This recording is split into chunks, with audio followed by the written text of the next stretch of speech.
একদিন রাধা ঘর মুছছিল, ঠিক তখন একটু ভালো করে পরিষ্কার করো তো। তোমার মাকে কিছু শিখিয়ে পাঠায়নি নাকি? আপনি আমাকে যা বলবেন বলুন, কিন্তু আমার মায়ের সম্বন্ধে কথা বলবেন না।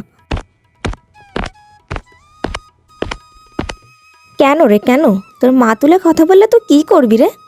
আমাদের ভীষণ তেজ দেখাচ্ছিস যে, কি করবি বল, বল না আমাকে বল। ছেলে আজ আসছে তো সব নালিশ করব, দেখ তোর ব্যবস্থা করছি।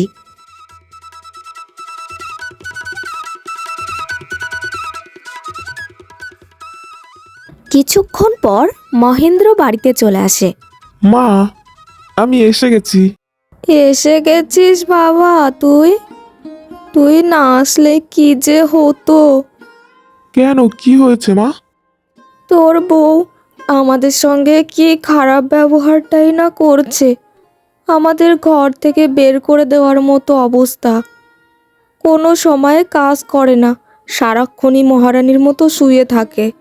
আমারও তো বয়স হয়েছে, বল, এত কি একা হাতে করতে পারি? মহেন্দ্র মায়ের কথা শুনে ঘরের দিকে যায়।